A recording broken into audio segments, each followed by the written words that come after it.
it going, Vibe Tribe? Welcome back to the channel. Back with another reaction video. Today we got History of Britain in 20 minutes. Now, this was requested by Oscar Wilcox, and I gotta warn y'all before we get into it. I know a good bit about the history post, maybe post 1800. But before then, I ain't know nothing about British history. So, besides the fact that they fought Vikings, and even that might sound ignorant, like I don't know. So I apologize for any ignorance throughout the video. I'm just gonna put it out there beforehand. With that out of the way, let's hop into it.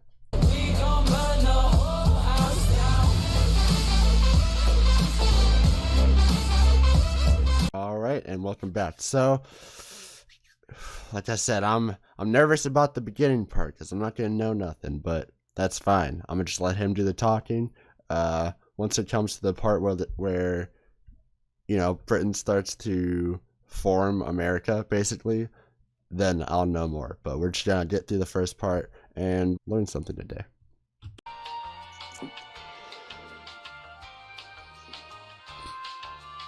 The United Kingdom is a nation located in the British Isles, made up of England, Scotland, Wales and Northern Ireland. Thousands of years ago, the Isles were inhabited by long-forgotten pre-Celtic people, known as the Beaker culture, named for their distinctive pottery beakers. Okay. Little is known of them, but it has been suggested that these people laid the foundations for the mysterious Stonehenge, a series of heavy standing stones which were transported from 150 miles away and arranged to form a calendar, marking the days of the summer and winter solstice. Over time, waves of Celtic-speaking people arrived from the European continent, who soon came to form the Brittonic, Gaelic and Pictish people. Okay, I've heard These of Gaelic. people were not a unified people, Obviously. but were rather many tribes who shared a similar pagan religion, language and culture. The Romans invaded, conquering what's now England and Wales, but failed to conquer the Pictish tribes to the north. The Romans launched several campaigns into this land they called Caledonia. However, their fortifications were soon overrun and abandoned, and they retreated to Hadrian's Wall. Okay. Their conquered lands were incorporated into the Roman Empire, becoming the province of Britannia. They brought Roman customs and laws, improved infrastructure and connected many towns and cities with Roman roads. When the Romans left, there was a great migration of Germanic tribes. These were the Jutes, Angles and Saxons, with their language Old English. Their settlement pushed many Britons to areas in Wales, Brittany and a kingdom known as Dumnonia, while Scotland eventually evolved into 4 kingdoms. The smallest of these were the Scots, who were originally from Ireland, the Britons of Strathclyde, the Anglo-Saxon kingdom of Bernicia and the Picts of Alba. For unknown reasons, the Jutes disappeared from history, but the Angles and Saxons eventually formed 7 kingdoms. Wessex, Sussex, Kent, Essex, East Anglia, Mercia and Bernicia became Northumbria. After the collapse of Dumnonia, the remaining territory of Cornwall fought against the powerful kingdom of Wessex. Cornwall eventually fell under the control of Wessex, but it managed to keep its own culture. Wales at this point was also made up of several separate kingdoms, the largest being Gwynedd in the north, Powys in the east and Dyfed to the south. The British Isles soon saw numerous Norse raiders from Scandinavia. Oh, here These they were come. the Vikings, and they began settlement on many of the Scottish Isles. Ooh, this is a part I'm excited to learn about. I love learning about Vikings, and I guess this is like your classic Vikings versus Knights scenario at this point in history. So I'm excited to hear about this part. The Isle of Man, and they even founded the city of Dublin in Ireland. The Scots and the Picts then decided to unite under Kenneth MacAlpine to form the Kingdom of Alba. The Kingdom of Alba grew strong over the years, and eventually Strathclyde was brought into the fold. Meanwhile, Danish Vikings arrived in the Anglo-Saxon kingdoms for conquest. After fighting the King of Wessex, Alfred the Great, the Danelaw was formed, a land where the laws of the Danes held influence over the Anglo-Saxons, controlling the region and its affairs. The Anglo-Saxons eventually defeated the last Viking king of York, Eric Bloodaxe, and Athelstan became the first king of the English. Although, the newly formed Kingdom of Denmark would conquer England and even found a short-lived Danish dynasty under Canute. Ooh, the Danish got a big slice of it now. I didn't know that at all. Wow. Norsemen had a dramatic impact on the Isles, so it's no wonder some words in the English language have Norse origin.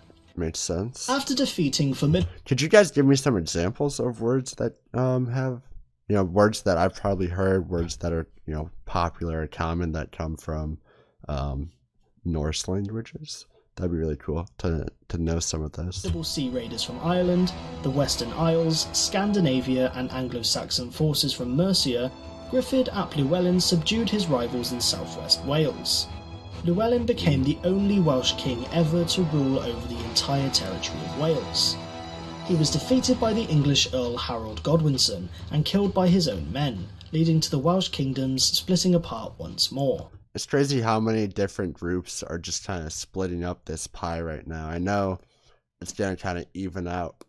Well, I mean, I guess even today there's still a lot of different identities and a lot of different cultures within the United Kingdom. So I guess this kind of map where it's all cut into different colors, you could still probably use the same amount of colors today. You would just have to arrange it differently. At the death of Edward the Confessor, there was a succession dispute between four claimants. Harold Godwinson was elected as king, and managed to defend England from an invasion by the Norwegian king Harald Hardrada. However, Harold had to march his armies south to defend against Duke William of Normandy, who had crossed the English Channel.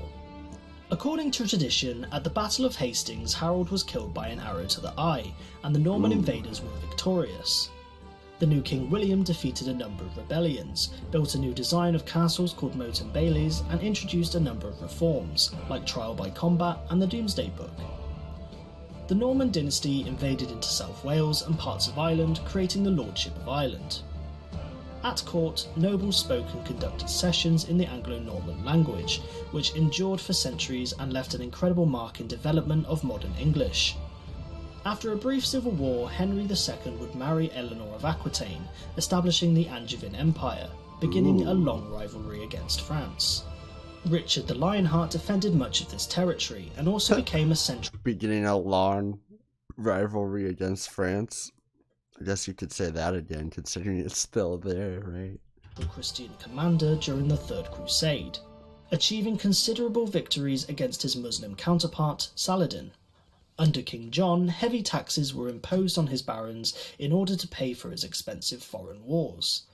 The barons rebelled and forced John to sign the Magna Carta, a charter that established the principle that everyone was subject to the law, even the king, guaranteeing the rights of individuals, the right to justice, and the right to a fair trial. Most of North Wales, some pretty important changes being made there, it sounds like, remained independently ruled by several Welsh princes until 1216, when Llewellyn the Great became the ruler of the Principality of Wales. This would be the case until Edward I, who conquered Wales in 1284, effectively becoming part of England. At the death of King Alexander III, Scotland was left with 14 rivals for succession. To prevent civil war, the Scottish magnates asked Edward I of England to elect a claimant. John Balliol was elected king, but was constantly undermined by Edward, who opposed Scottish independence. Edward decided to launch several campaigns to conquer Scotland and depose King John, to which he acquired the nickname Hammer of the Scots. Under a brave Scottish knight William Wallace, the Scots mounted resistance against the English, defeating them at the Battle of Stirling Bridge. Edward marched north in person and defeated Wallace in battle, but Wallace managed to escape. He was later captured and executed, but his efforts allowed Robert the Bruce to rise up and defeat the English, securing Scottish independence. Wow. When the King of France died without an heir, Edward III was technically eligible to the crown, through his mother. The French court denied his claim and instead installed Philip of Valois. Edward paid homage to Philip as he owned the lands of Gascony and was essentially a vassal to the King of France. Due to disagreements, Edward reasserted his claim to the throne and invaded France, beginning the 100 Years' War. Oh, okay, so this is where I'll start to know a little bit more. Man, I feel like the feudal kind of the feudal political games that are going on here are just kind of going over my head. I might have to watch this a couple more times before I really understand all the sides and the stances they're taking, if that makes sense. But now I'll have my own context as to what's going on after this point, just based on kind of my own research that I've done. The English achieved notable victories at the Battle of Crécy, Poitiers and Agincourt thanks to the technical superiority of the longbow, but was unable to conquer the French with the appearance of Joan of Arc, who lifted the French spirit and turned the tide of the war. Upon the death of Edward III, an entire generation was skipped in the line of succession, which prompted bitter rivalry between several claimants. Most notably were the houses of York and Lancaster. Tensions were high until a bloody age of warfare erupted between these two factions in the Wars of the Roses. It's so in-depth and complicated this period will likely become a video of its own. The wars ended with the arrival of the Tudor dynasty, Henry VIII wanting a divorce split with the church creating his own Church of England. This ultimately led to a series of religious differences between future English monarchs. In between his 6 wives and naval adventures, Henry gave Wales representation. For whatever reason, we in America in school have to learn a lot about Henry VIII, which I guess he is an important figure, and a lot of changes were made while he was there and right after he died. So it makes sense, but this is kind of the point from here on that they would teach about, if anything, in school for about England and America. In Parliament and created the Kingdom of Ireland, but realistically he only controlled an area known as the Pale. In addition, Henry's paranoia and suspicion amounted to tens of thousands of executions, including his friends and wives. Yeah. During the 16th century, the largest and most powerful empire was Spain, under King Philip II. Ooh, England, under Elizabeth I, were helping Dutch rebels reject Spanish rule, and many English privateers were also intercepting Spanish silver on its journey back from the New World. This angered the Spanish king, and the final straw came when Elizabeth had Mary Queen of Scots executed, because she did not want Scotland falling under Catholicism. The Spanish Armada, consisting of 130 ships, was deployed to invade England. At the Battle of Gravelines, an English victory forced the Spanish fleet to sail around the British Isles before storms in the north of Scotland destroyed the remaining ships. In retaliation, the English, led by Sir Francis Drake, amassed their own armada to invade Spain, but this too became a failed endeavour. Born in this period, William Shakespeare became a renowned poet, playwright and actor, who contributed significantly to English literature. When Queen Elizabeth of England died without an heir, her closest male relative was James VI of Scotland. James was elected as King of England and Scotland in a personal union, although the countries remained separate political entities. As the first monarch to rule the entire island of Great Britain, several assassination attempts were made by Catholic conspirators. One such assassination attempt was the gunpowder plot by Guy Fawkes, who tried to blow up Parliament. After a failed colony known as Roanoke, England established a successful colony known as Jamestown, which would eventually evolve into 13 colonies. Yeah. At first, expeditions to the New World were mainly driven by religious motives, which were predominantly to convert the natives to their faith. But colonies became more profitable, as demand for New World crops like tobacco and sugar increased. British ships also made a monopoly on the transportation of captive African slaves that... I was about to say, I went to reach the pause, but I was going to let him finish. I was about to say that tobacco and sugar led to some problems, including slavery. Then he got right to it, so I'll let him explain what I was going to say. Across the Atlantic to the Americas. Millions of Africans were shipped in cramped, horrific conditions to work on brutal plantations in the Americas, and essentially became property to their masters. Yep. For 300 years this practice continued in the British Empire until it was fully abolished in 1833. This period also saw a wave of plantations in Ireland, where Irish lands were confiscated and given to English and Scottish settlers. Tensions would rise between Charles I and Parliament. Following disagreements, conflicts between royal and parliamentary authority within England led to the English Civil War. The country became divided between parliamentarians, known as the Roundheads, and royalists, known as the Cavaliers. Under Oliver Cromwell and the New Model Army, the parliamentarians defeated Charles and executed him for treason. Cromwell became Lord Protector and dissolved the monarchy, but shortly after his death it was restored under Charles II. Charles II married Catherine of Braganza, and when she arrived from Portugal she introduced the greatest beverage of all time: tea. Tea had been used by China for centuries, but its arrival in the 17th century captured the interest of the English aristocracy and soon captivated every other Englishman. In 1685, a Catholic James II became king in a largely Protestant nation. James's daughter Mary and her Dutch husband William were both Protestant, and many nobles unhappy with the Catholic king invited William to become king.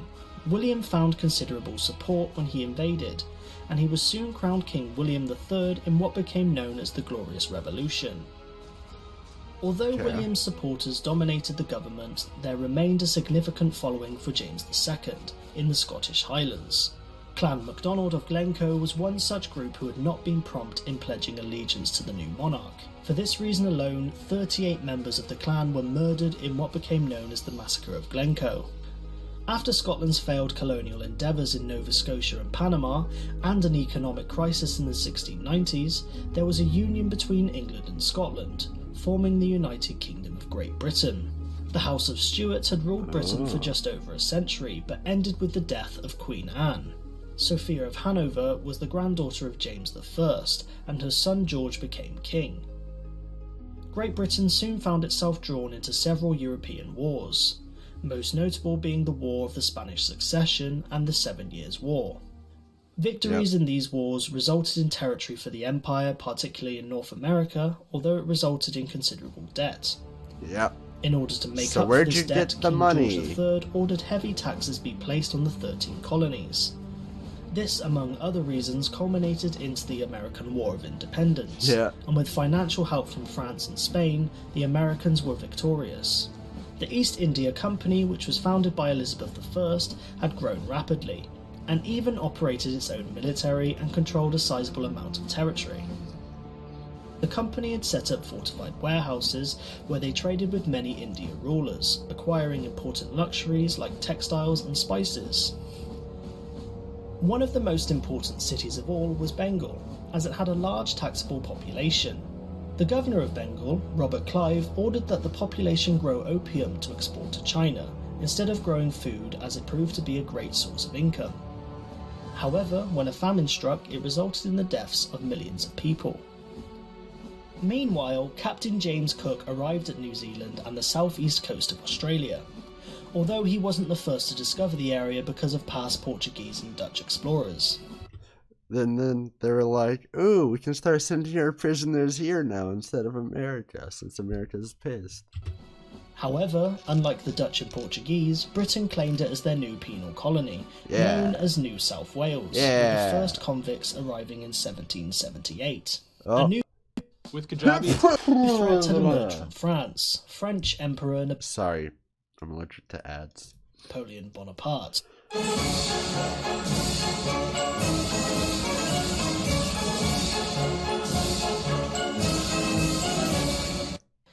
Napoleon had come to dominate most of Europe, but Britain's advantage was that she was an island, and the Royal Navy had become a major force at sea. Invasion of Britain was near impossible, and in a series of coalitions Napoleon was defeated. By the end of the Napoleonic Wars, Britain was growing rapidly into a superpower based on their supremacy of naval engineering. Furthermore, in Ireland the Great Famine struck, a disease killing potato plants. Ireland, which had merged with Britain, relied heavily on this crop for food, but the British government forced Ireland to export what little food they had to other areas. Without any aid or food, Ireland's population plummeted by half due to starvation and emigration to countries like the United States. Things weren't looking so great in India either, as India was rebelling against company rule. The East India Company had employed many Indian soldiers known as sepoys, who were under the command of British soldiers. These sepoys grew increasingly unhappy, and a revolt soon occurred, yet it quickly failed due to a lack of unity between Indians. After the rebellion, the British government took direct control, with Queen Victoria being declared Empress of India. During the 19th century, Wow. the world was forever changed by the Industrial Revolution. Oh, Society yeah. was transformed by technological advances and increasing mechanization, and would launch Britain to global dominance. Cheers for that, by the way, guys. Thanks for figuring out that whole steam thing. Really helped us out. You know what I mean? Some of the greatest innovations and inventions were the sewing machine, the fire extinguisher, steam-powered engines and turbines, the electric motor and photography. The telegraph was also a major invention, as a message could now be sent from Britain to India in a matter of hours. The establishment of railways and trains also transformed transport forever. Instead of travelling days by horse and carriage, it now only took a matter of hours by train. Engineering and communication advances not only united the empire, they triggered a manufacturing boom like no other. People flocked from rural areas to city centres for jobs. Productivity reached an all-time high, but the consequences of mass migration resulted in extremely cramped and polluted cities. Yeah, I mean, I feel like this kind of happened if you look into history. Anywhere that figured out how to have factories, how to industrialize, it was always a shit show at first. You know, the whole, before civil rights movements started going on, every time a country industrializes, they usually have pretty bad conditions lined up with that. But I mean, it still needed to happen. I'm still glad it happened. Don't get me wrong. But I wish that a lot of, or pretty much, I wish any of the countries would have done it and incorporated good living standards at the same time. But I imagine that's very, very hard to do when something big and new happens like that, and you got to get all these people that are just flocking in mass numbers. You probably don't have anything even set up to cater to it. And yeah, I get it. However, with these problems that were generated, it resulted in an improved sewage system. Newcastle focused on shipbuilding, Manchester the cotton industry, Liverpool became a major trading centre, Middlesbrough fixated itself on iron and steel works. The presence of iron ore, limestone and large coal deposits in the West Midlands and South East Wales prompted the establishment of ironworks, and Scotland boomed in the linen industry.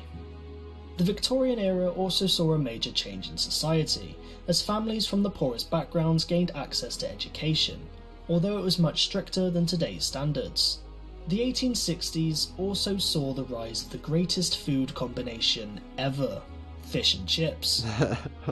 Towards the end of the 19th century, European powers came together at the Berlin Conference to divide Africa between them. A group in South Africa known as the Boers, who were originally Dutch settlers, proved difficult for the British. The Boers lived in two nations, the Free Orange State and the Republic of Transvaal, and both resisted British rule using guerrilla warfare. To counter this, the British placed many women and children in their tens of thousands into concentration camps, where many died from starvation and disease. Oof. Britain became a major player in the First World War, and many men proudly volunteered to serve and protect their country. The Great War, as it was called, saw the use of new technology, such as dreadnoughts, warplanes, artillery, machine guns, grenades, chemical weapons, bolt-action rifles, and the first use of the tank. Many faced horrific conditions in the trenches and witnessed gruesome battles. Millions died, and many returned home shell-shocked by what they had seen. The Empire reached its territorial height in 1921 after gaining territory from Germany and the crumbling Ottoman Empire. The Empire now ruled over 400 million people and controlled 1/4 of the world's landmass. But the reality was, Britain could no longer afford to build bases or ships to defend its empire as it had before 1914. Ireland finally managed to break away from British rule and formed the Irish Free State, and shortly after became a republic. The Second World War was more brutal and horrific than the First. Most of Europe had fallen under German occupation, and under Prime Minister Winston Churchill, Britain stood strong during the Battle of Britain and the Blitz. Britain were extremely successful at intercepting and decoding enemy communications, with the likes of Alan Turing, who cracked the German Enigma code. Alan Turing's actually a very, very famous name here too. I guess because it's associated with World War II, not necessarily just British history. I've heard that name a lot when just learning about World War II in general. The war ended with an Allied victory, but many nations within the Empire felt a desire for independence, and it was clear the Empire was about to break. India was one such nation who were ready to declare their independence. Mohandas Gandhi practiced a non-violent approach, and this proved successful, as shortly after India gained independence. The Commonwealth of Nations was formed to improve relations and economic ties with former colonies. This still remains today, with 53 members united by language, history, culture, and shared values of democracy.